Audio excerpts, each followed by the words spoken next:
Yo soy la doctora Carmen Gadea. Espero que me recuerden de la primera temporada de nuestra serie History. Y pues nada, ya estamos de regreso y en esta ocasión los guiaré acerca del tema de tejido nervioso. Espero que les guste mucho. Recuerden suscribirse y cualquier duda nos la ponen en sus comentarios. Buenos días, histonautas. Soy la doctora Carmen Gadea y el día de hoy en este primer capítulo hablaremos del sistema nervioso central. Acompáñenme. Primero recordemos que el sistema nervioso se divide anatómicamente en sistema nervioso central y sistema nervioso periférico. El sistema nervioso central está compuesto por el encéfalo y la médula espinal. A su vez, el encéfalo se compone de cerebro, cerebelo y tallo encefálico, en donde podemos encontrar el mesencéfalo. En cuanto al tejido nervioso, se organiza en sustancia gris y sustancia blanca. La sustancia gris está formada por agregados de somas neuronales más el neurópilo. Este último está constituido por el conjunto de prolongaciones neuronales y gliales. Por otro lado, la sustancia blanca es el conjunto de fibras nerviosas mielinizadas y células gliales.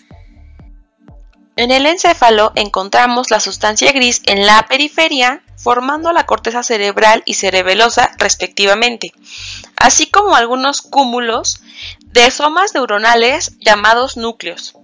La sustancia blanca se localiza en el centro, por debajo de la sustancia gris. De manera inversa, en la médula espinal, la sustancia blanca se localiza en la periferia y la sustancia gris en el centro en forma de H. En este capítulo hablaremos de las siguientes estructuras: corteza cerebral y cerebelosa, sustancia negra, plexos coroides, barrera hematoencefálica, médula espinal y meninges.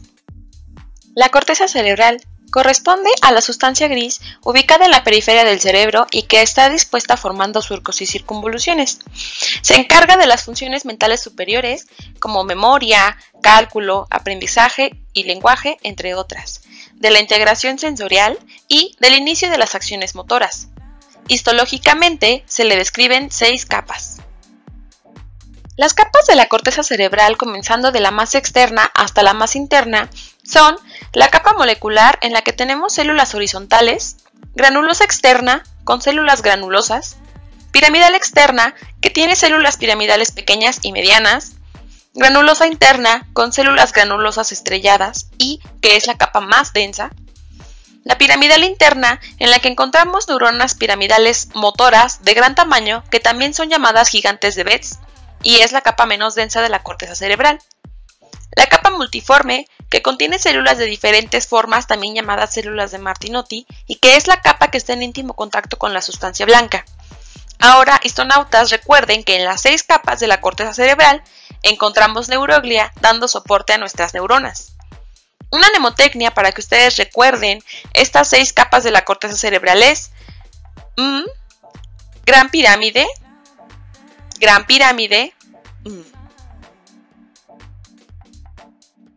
En esta imagen con impregnación argéntica de la corteza cerebral podemos identificar las 2 capas de células piramidales. Continuamos con corteza cerebelosa. La corteza cerebelosa es la capa de sustancia gris que se encuentra localizada en la periferia del cerebelo y que se encarga de mantener el tono muscular y el equilibrio, así como de la coordinación del músculo esquelético. Histológicamente hablando, se le describen 3 capas. Las capas de la corteza cerebelosa son la molecular, capa de células de Purkinje y la capa granulosa.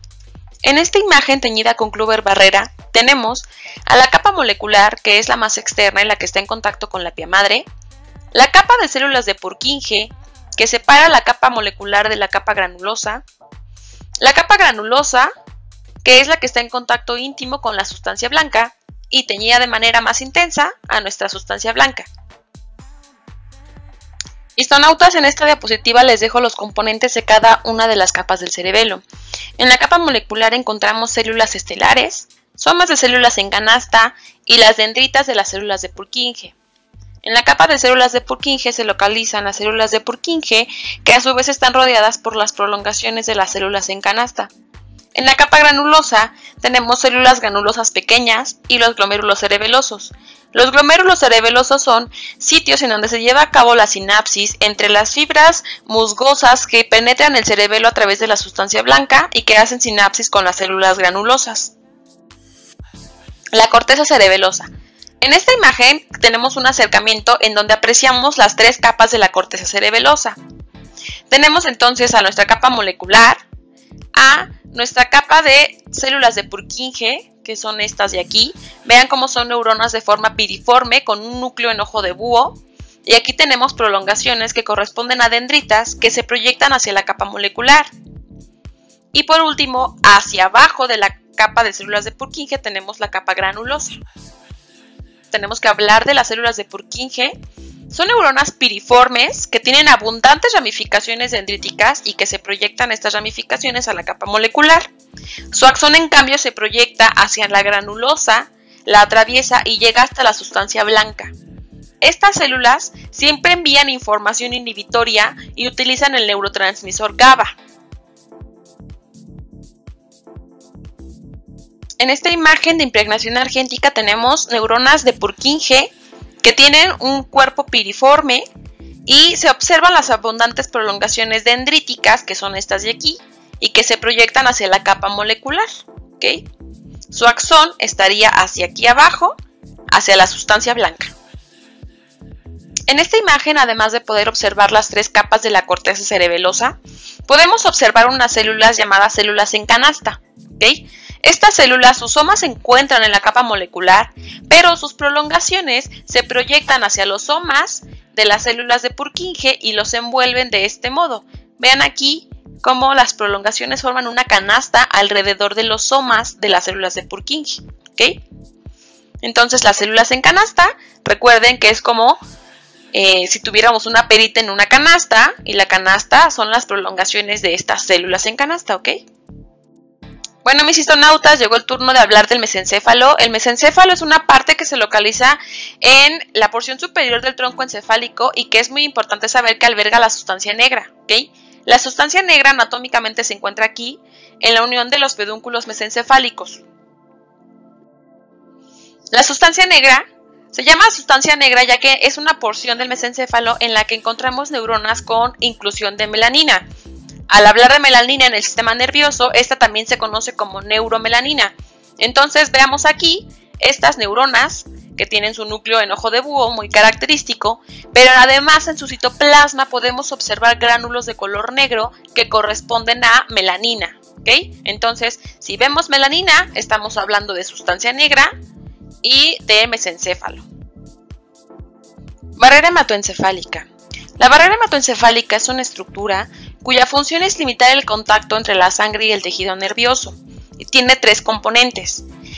Primero tenemos que saber que en la mayor parte del sistema nervioso tenemos una variedad de capilares que se conoce como capilares continuos. Estos capilares se llaman así ya que sus células endoteliales están muy juntitas entre sí, no hay ningún espacio entre ellas, ¿ok? Entonces, el primer componente de la barrera hematoencefálica son las células endoteliales de capilares continuos. Después, la membrana basal de estas células endoteliales. Y por último, la glía perivascular limitante. Esta está compuesta por los pies de las prolongaciones de los astrocitos. ¿Okay? Estos astrocitos, sus prolongaciones que terminan en piecitos, los piecitos rodean absolutamente toda la pared de los vasos sanguíneos para funcionar como una barrera y regular el paso de sustancias hacia el interior del tejido nervioso. Solamente pueden pasar de manera fácil a través de esta barrera hematoencefálica el oxígeno, el dióxido de carbono, algunos fármacos liposolubles y el agua. Los plexos coroides son las estructuras en donde se lleva a cabo la producción de líquido cefalorraquídeo o cerebroespinal. Son prolongaciones de la piel madre que se encuentran localizadas en los ventrículos. Se componen de capilares fenestrados. Estos capilares se llaman fenestrados ya que entre las células endoteliales existen espacios que son conocidos como fenestras. Membrana basal de estos capilares fenestrados y un revestimiento de células ependimarias que usualmente conforman un epitelio cúbico simple. Aquí se lleva a cabo la producción de líquido cefalorraquídeo y se encuentra en la luz del ventrículo. En esta fotomicrografía teñida con HY tenemos una imagen de plexos coroides en la que se puede apreciar un epitelio cúbico simple que rodea a la luz de los capilares fenestrados.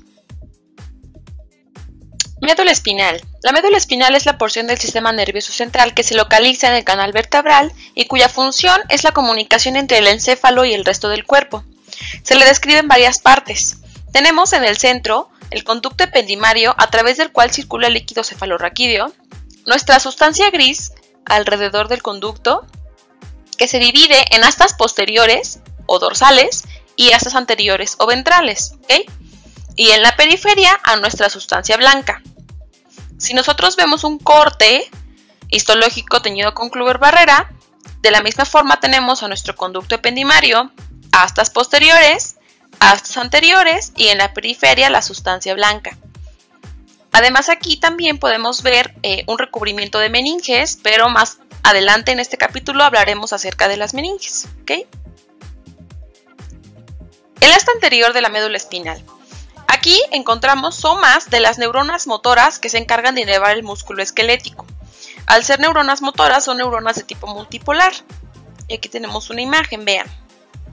Son neuronas multipolares y se les puede observar el núcleo en ojo de búho. En esta otra tenemos neuronas multipolares, observamos también gran cantidad de gránulos o corpúsculos de Nissl y su núcleo en ojo de búho. Una manera fácil de recordar que en el asta anterior tenemos neuronas de tipo multipolar que son motoras es que en el asta anterior los somas de las neuronas tienen ángulos, son somas angulados y el núcleo se encuentra en el centro. Vean, angulados y con el núcleo en el centro. Cuando hablamos de asta posterior, aquí se localizan fibras nerviosas que provienen de las neuronas sensitivas localizadas en el ganglio de la raíz dorsal e interneuronas, ¿ok? Los somas de estas neuronas usualmente son esféricos, los vemos redondos en un corte, como en este caso, vean. Aquí tenemos somas redondos con un núcleo excéntrico. Entonces nuestra mnemotecnia es que en el asta posterior los somas son redondos y el núcleo es excéntrico. ¿Okay? Vean, somas redondos. El conducto ependimario, como ya mencionamos previamente, es un conducto que se localiza en el centro de la médula espinal y a través del cual circula el líquido cefalorraquídeo. Y es importante que recuerden que está recubierto por un epitelio compuesto de células ependimarias y que lo vemos cilíndrico, ¿ok? Lo que se ve aquí en la luz de este conducto corresponde al líquido cefalorraquídeo. Las meninges son cubiertas del sistema nervioso central que están constituidas de tejido conectivo y que revisten el encéfalo, la médula espinal y la primera porción del nervio óptico, ¿ok? Tenemos que existen tres: la dura madre, que también se conoce como paquimeninge, ya que es la más resistente, y la aracnoides y la pia madre, que en conjunto se conocen como leptomeninges, ya que son un poco más delgadas. Comencemos con la dura madre. Es la capa más externa de las tres meninges. Está formada por tejido conectivo denso, irregular, y está altamente vascularizada e inervada. Se compone de dos capas que están yuxtapuestas entre sí. Las dos capas de la dura madre son la perióstica y la meningia. La perióstica se encuentra unida a la superficie interna del cráneo y en ella podemos encontrar células osteoprogenitoras, fibroblastos y colágena de tipo 1. Está muy vascularizada y es esta parte de aquí. Estos son el cráneo y la dura madre perióstica es la que está unida a la parte interna del cráneo. Por otro lado, la dura madre meningea es la capa interna y está compuesta de fibroblastos aplanados muy unidos entre sí. Tiene vasos sanguíneos pequeños y se relaciona de manera muy estrecha con la aracnoides. Aquí esta correspondería a la dura madre meningea, que está muy en contacto con la aracnoides. El espacio epidural es un espacio virtual que solamente se observa ante la acumulación de sangre entre el cráneo y la dura madre perióstica. Cuando esto sucede, a esto se le llama hematoma epidural y se puede ver así en una tomografía. Entonces, en esta imagen tenemos Esto es nuestro cráneo. El 1 corresponde a la dura madre perióstica y el 2 a la dura madre meningea. Ahora, entre la dura madre perióstica y la dura madre meningea, en algunas partes de nuestro cráneo se llega a acumular sangre y a esto se le llaman senos venosos o senos durales.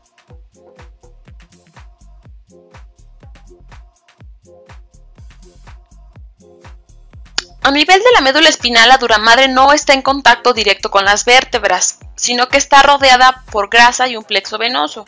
Esta grasa nos ayuda a amortiguar los golpes. La dura madre forma un tubo continuo que va desde el foramen occipital hasta nivel de S2 y es perforada por la salida de los nervios raquídeos. Aquí tenemos, vean, esta es la médula espinal que está recubierta por pia madre. La segunda meninge es la aracnoides y más externamente tenemos a la dura madre, que se continúa con el perineuro. La siguiente meninge es la aracnoides.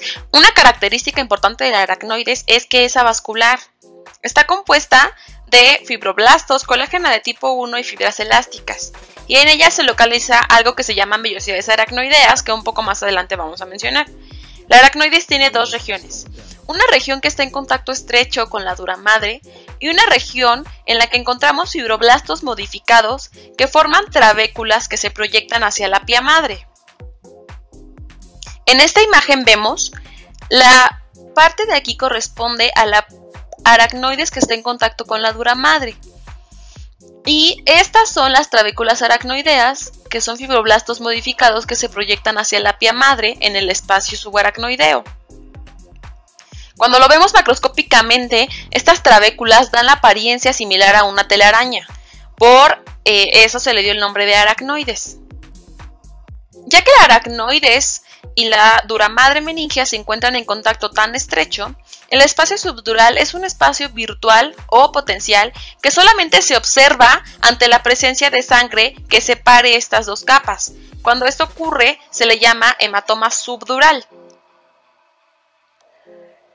Ahora sí, es momento de hablar de las vellosidades aracnoideas. Las vellosidades aracnoideas son prolongaciones de la aracnoides hacia los senos durales y que se encargan de la reabsorción del líquido cefalorraquídeo hacia el sistema venoso. Entonces, aracnoides, reabsorción del líquido cefalorraquídeo. Aquí tenemos nuestra imagen que ya habíamos visto. El número 4 corresponde a la vellosidad aracnoidea, que es la prolongación de la aracnoides hacia el seno dural. El 5 está la aracnoides. Y el 6, el espacio subaracnoideo. El espacio subaracnoideo, aparte de que aquí encontramos las trabéculas subaracnoideas, a través de este espacio circula nuestro líquido cefalorraquídeo, ¿ok? La pia madre es la meninge más interna, es la que está en contacto más íntimo con el tejido nervioso.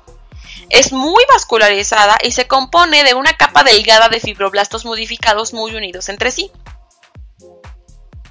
Aquí tenemos entonces la pia madre, está aquí, y es la que está en contacto más íntimo con el tejido nervioso. Bueno, histonautas, por último ya saben, tenemos a nuestros histotips. Definición de núcleo, conjunto de somas neuronales dentro del sistema nervioso central. La corteza cerebral tiene 6 capas, la molecular, que es la más externa y que está en contacto con la pia madre. La granulosa externa tiene células granulosas, piramidal externa, células piramidales, medianas y pequeñitas. La granulosa interna, recordar importante que es la capa más densa, que igual tiene células granulosas, pero más.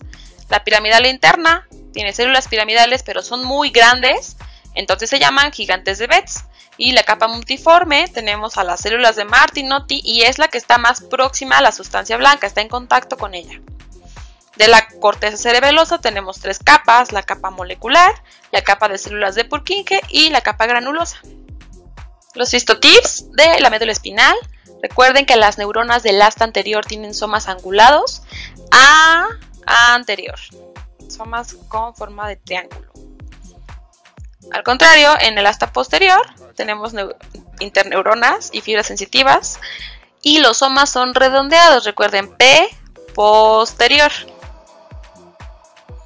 En cuanto a los revestimientos del encéfalo, empezando desde afuera hacia adentro, está el cráneo, el espacio epidural, que es potencial o virtual y que lo observamos solo en hemorragias, la dura madre, el espacio subdural entre la dura madre y la aracnoides, igual es potencial, la aracnoides, inferior a la aracnoides, el espacio subaracnoideo en el que circula el líquido cefalorraquídeo, por último la pie madre y en contacto con la pie madre la sustancia gris. Los revestimientos en la médula espinal, está el canal vertebral, el espacio epidural, que en este caso existe grasa y un plexo venoso aquí, dura madre, el espacio subdural igual es un espacio virtual, en la aracnoides, después tenemos el espacio subaracnoideo, igual circula líquido cefalorraquídeo, por último la pie madre y en este caso la pie madre se relaciona con la sustancia blanca. Igual chicos, recuerden, no se pierdan de nada, denle like a nuestra página de Facebook, síganos en Instagram @histofacmed y por favor suscríbanse a nuestros videos, compártalos para que podamos llegar a más gente. Los quiero mucho y nos vemos en la siguiente cápsula en la que hablaremos del sistema nervioso periférico. ¡Chao!